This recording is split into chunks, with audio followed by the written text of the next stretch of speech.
역사상 최악의 계약이다. 이거랑 비교할 만한 법은 4.4.5입이라든가 주식시장의 4.4.5입이다. 저는 이 법을 보면서 딱 느낌이 우리나라 주식 특히 부자들은 한국 주식 투자하지 말고 해외로 나가라. 우리가 거기 가면 훨씬 편하다. 이런 이야기를 하고 싶어 했던 게 아닌가. 보나마나 이제 대주주님들이 로비를 하셨겠죠. 꼴도 배기 싫은 슈퍼개미들을 우리 회사에서 좀 쫓아내자. 이걸 하려면 어떻게 해야 될까? 양도세 규정을 조금만 낮추면 이자들이 12월 연말에 절세 목적으로 팔 테니까 다음 해 주총에 이 사람들은 의결권이 없어. 그러면 우리한테 감사 선임을 해달라거나 아니면 회계장부 열람을 하게 해달라는 등 수많은 귀찮은 일들을 피할 수 있어.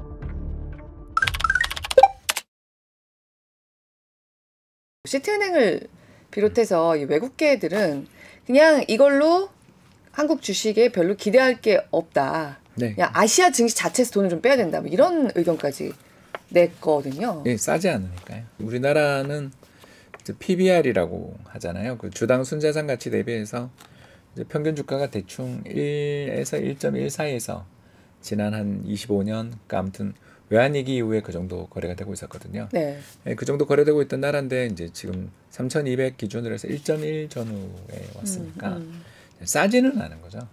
이제 그러면 여기서 이제 올라가려면 두 가지 조건 중에 한 가지 정도는 충족이 돼야 되는데 이제 첫 번째 조건은 글로벌 무역량의 증가.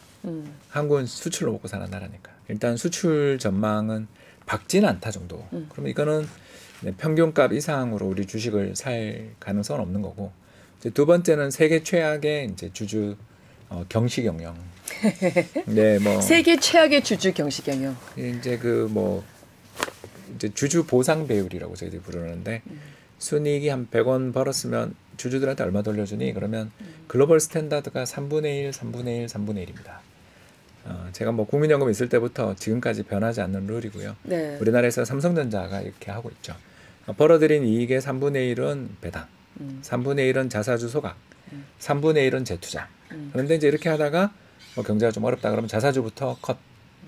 그러니까 이런 식으로 이제 움직이는 게 기본적인 주주 보상인데 우리는 그거 둘 다 합쳐서 40%가 안 되니까 배당이 27% 그리고 자사주도 소각을 거의 안 하니까 네. 사실 30% 초반이라고 보시면 되겠고요.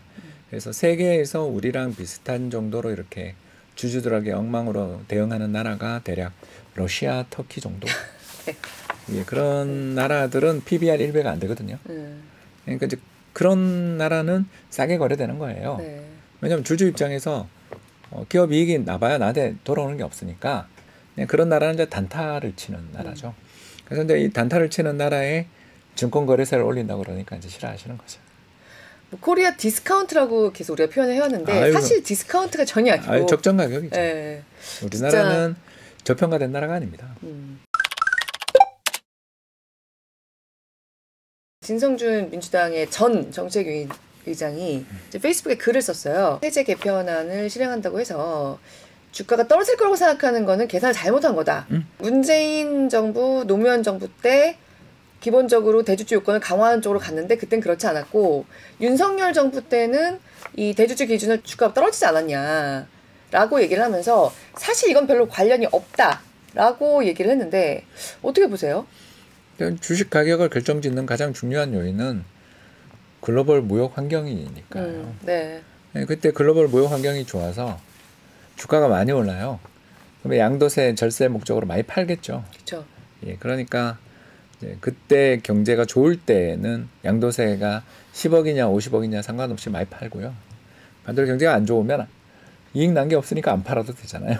그러면 안 팔겠죠. 이제 이런 선후 관계를 좀 보고 이야기를 하면 좋을 텐데 그냥 그 제도를 바꾼 게 특히 2023년에 윤석열 정부가 10억에서 50억으로 상향했던 이유가 하도 주식시장이 붕괴돼서 했던 일인데 주식시장이 너무 안 좋아서 사실 이거는 뭐 양도세 세금 거둘 것도 없으니까 한도를 10억에서 50억 올려줘도 아무 문제 없어 하고 올려준 거니까 네.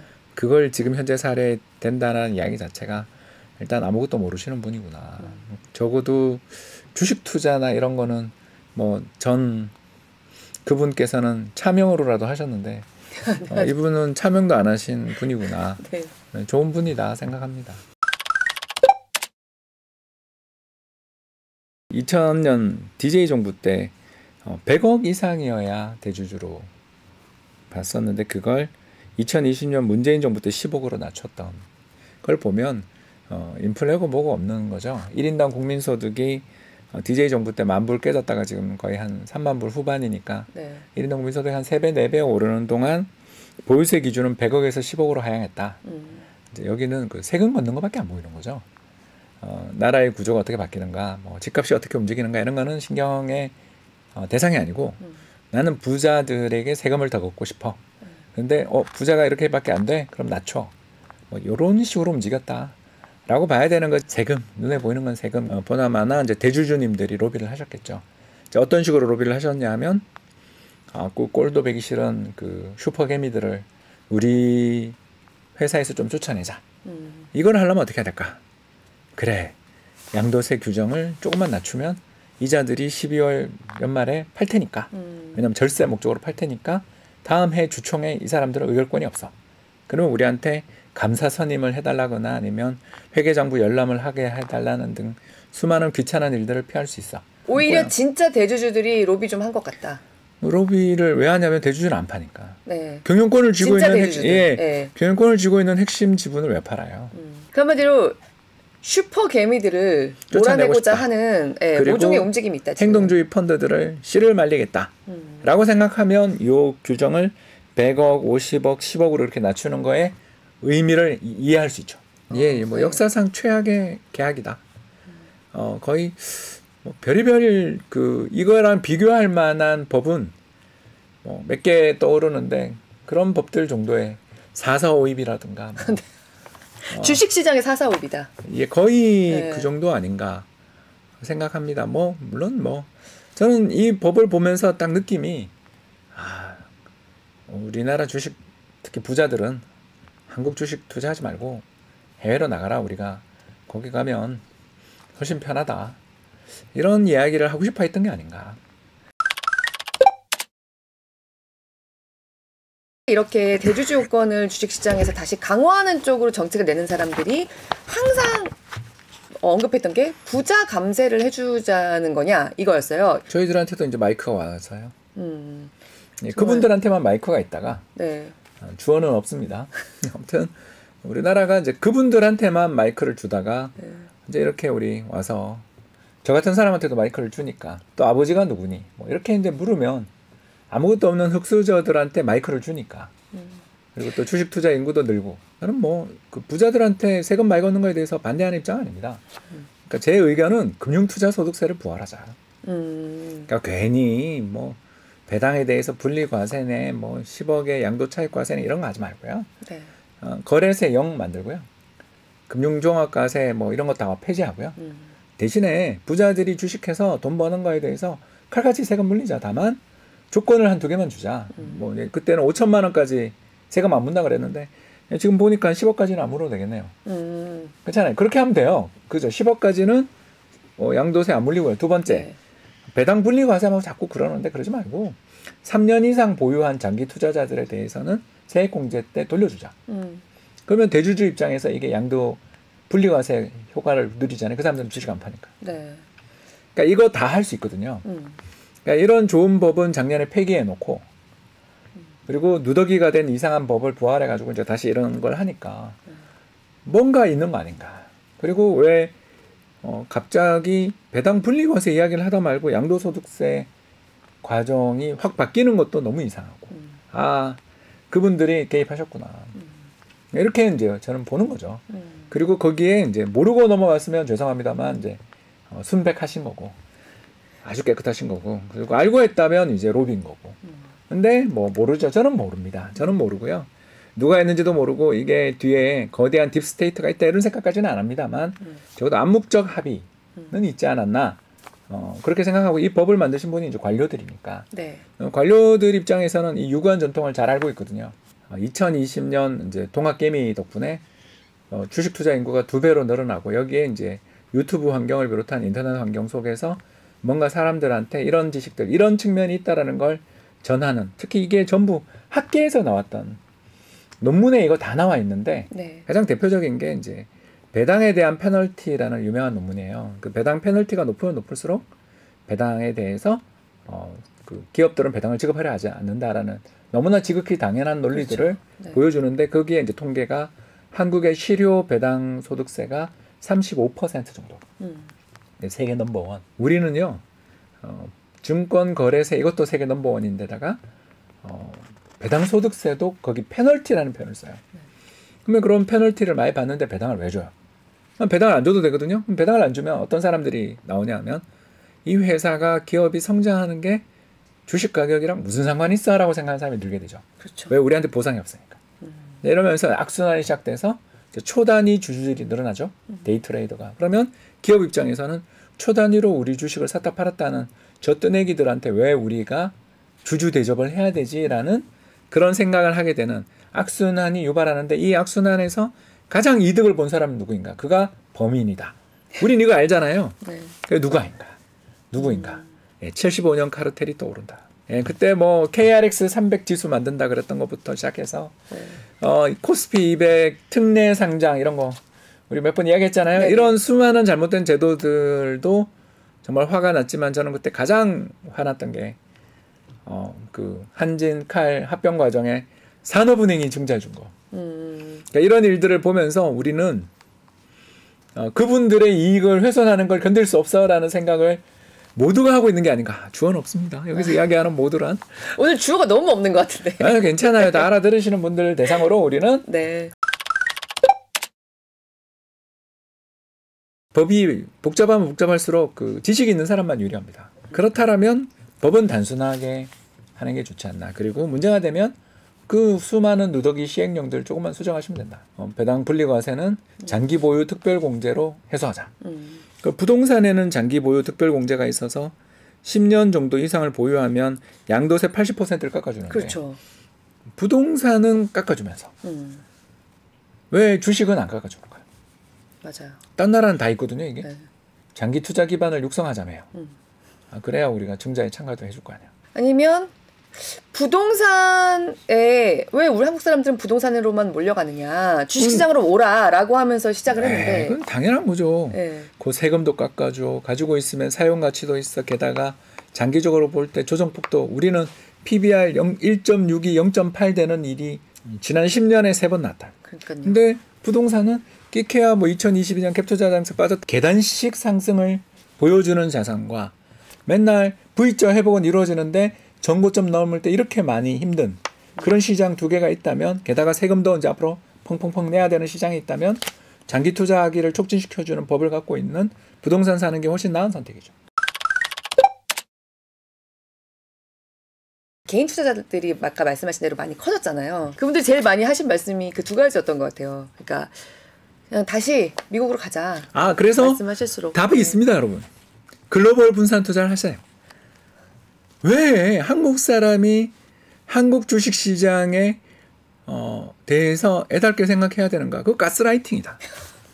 왜 우리 한국 사람이 한국 주식에 투자를 해야 되는가? 저는 전혀 이해할 수 없다. 세계 최악의 주주 테러 경영을 펼치고 정부도 꿍짝짝 거기다가 법원에서 판결을 늦춰서 이렇게 다 땡땡땡 하고 있는데 왜 한국 주식을 해야 되나? 그러니까 잘 생각하자는 거죠. 저는 작년 이맘때 종합주가지수 2300 깨졌을 때 이 주가에도 한국 주식 안 살 거면 영원히 투자하지 말라고 외칠 정도로 바이 코리아를 외친 사람입니다. 네. 근데 왜 지금은 그렇게 한국 주식에 대해서 이렇게 비관적인 이야기를 하냐? PBR이 저기 0.8을 벌써 최근에 몇 번, 3번을 갔어요. 저게 저 외환위기까지 맞아요, 데이터가 맞아요. 나오면 좋은데 네. 외환위기 때 0.7이었거든. PBR 0.8배를 갈 때 저 파란 선이 뭐냐면 ROE거든요. 기업의 이익 수익성인데 네. 저건 올라가는데 0.8을 갔죠. 그래서 제가 사라 그런 거예요. 기업의 수익성은 역사상 최바닥을 치고 지금 올라가고 있는 중인데 주가는 역사상 최저다. 네. 그럼 사야죠. 네. 그런데 반대로 이제 1.1을 넘어서서 1.2 근처까지 왔잖아요. 네. 왔고 반대로 ROE는 꺾이고 있죠. 이제. 그 기업의 수익성은 왜냐하면 기업이 돈을 못 번다가 아니고요.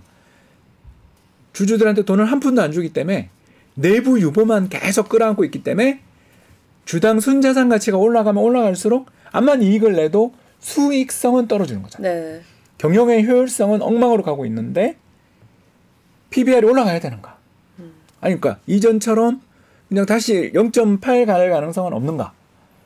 우리 반반이라고 그냥 보자는 거죠. 그러니까 반반이라면 우리는 그 경우의 수를 생각해서 기대값을 넣게 되잖아요. 그래서 향후 경기도 좋아지고 그리고 우리 밸류에이션에 부담을 주었던 기업 테러 경영도 주주 테러 경영도 사라진다. 그러면 이게 다 0.5라고 생각하면 0.25. 네.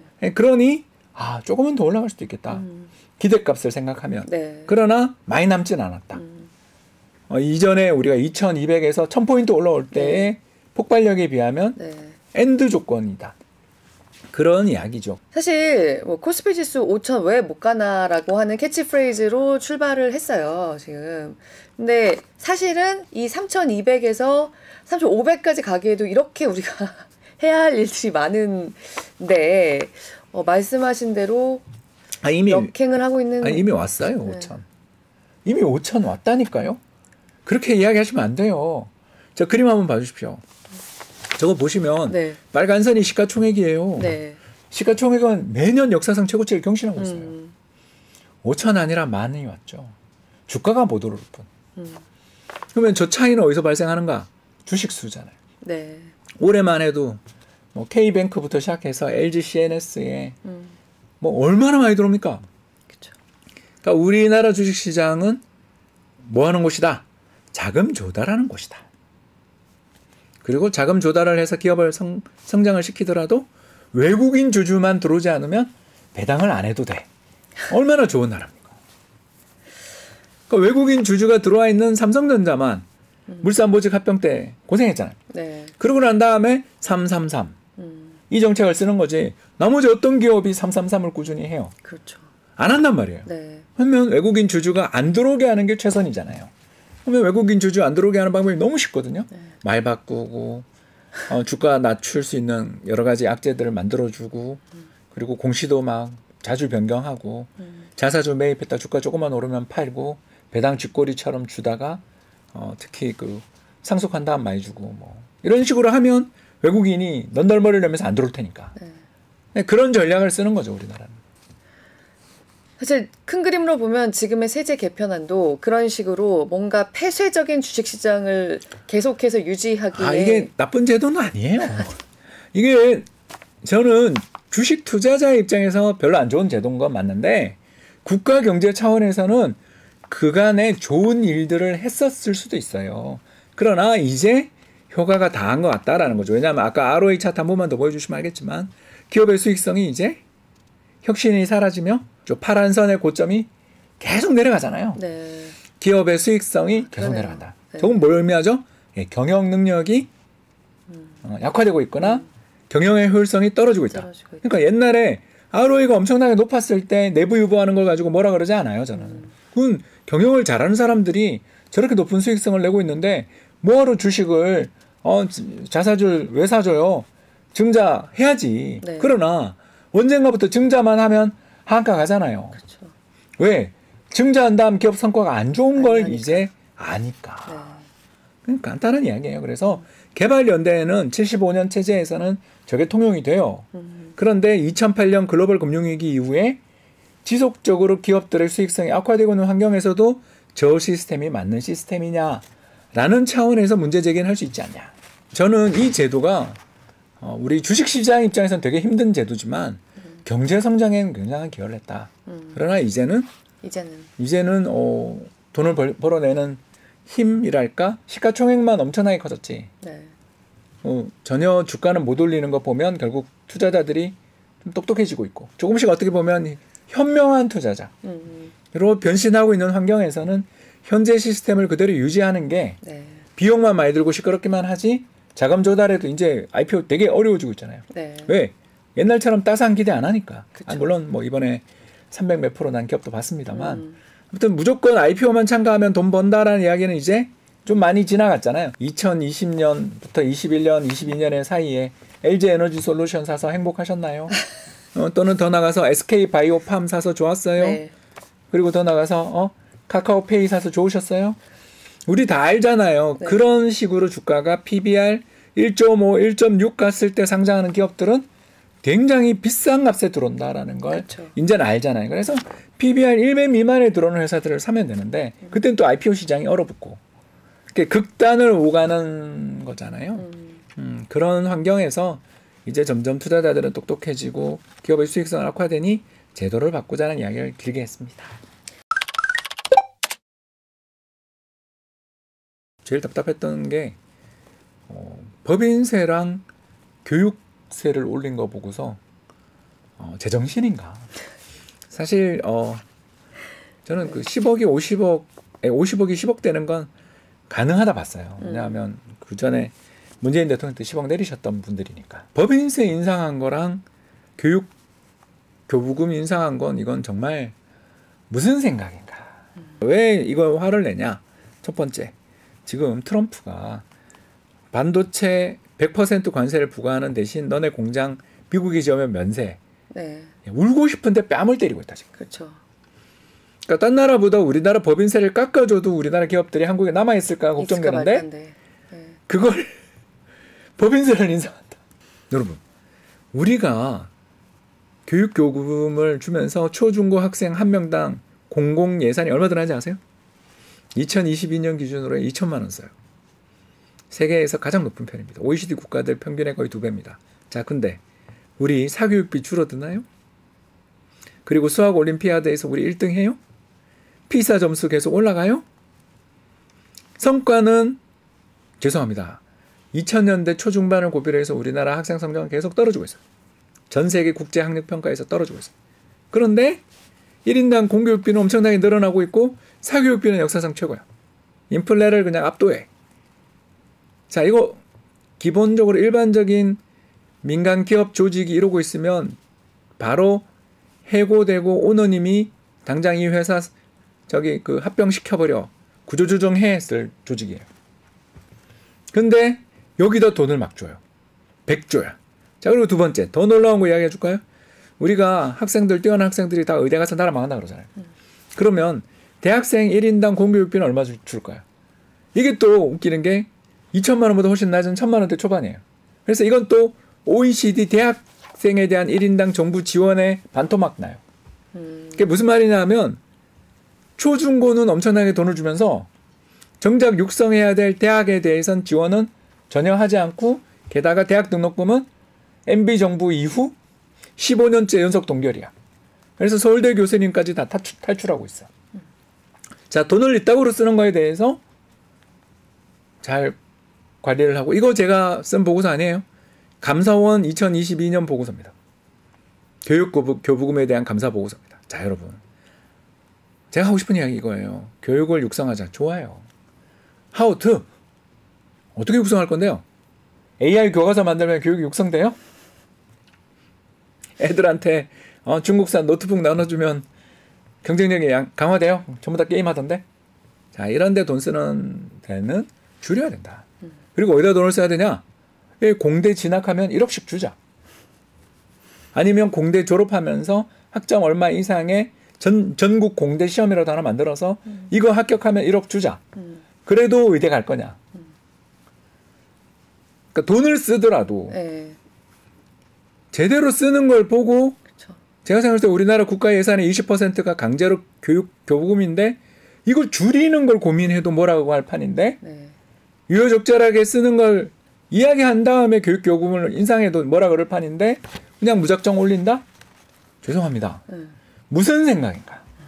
혹시 이 법 만드신 분들 감사원 보고서 한번 읽어보셨나? 아니, 진심으로. 안 읽어보고 만든 것 같다. 그냥 증세 그러니까 와 좋아요. 특히 부자 증세 너무 좋은데 금융권 이자놀이 하니까 저희 꼴도 배기 싫어해서 한 거 아닌가? 왜 이러는가? 그 은행들한테 세금 거두면 다 이자로 전가되는 거 모르시나요? 우리 다 봤잖아요. 규제를 강화하면 그 규제의 비용들은 제일 힘이 없는 사람한테 전가되는 게 세상의 일이다. 미국도 지금 그렇잖아요. 네. 관세의 일들은 초저가 시장부터 박살내고 있잖아요. 근데 기재부가 또 이겼다 말씀을 하셨는데 거기는 증세 말고는 아무 생각이 없어요. 거기는요, 그냥 그 위에 내려오는 가이드라인이 있는 조직이에요. 가서 무조건 증세를 하면 후배들한테 존경받는 오비가 돼요.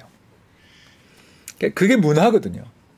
그 문화를 우리는 좀 이해를 하잖아요. 그래서 제가 맨날 하는 이야기가 왜 미국처럼 그렇게 미국 좋아하면서 예산 편성권을 왜 국회에 주지 않는가?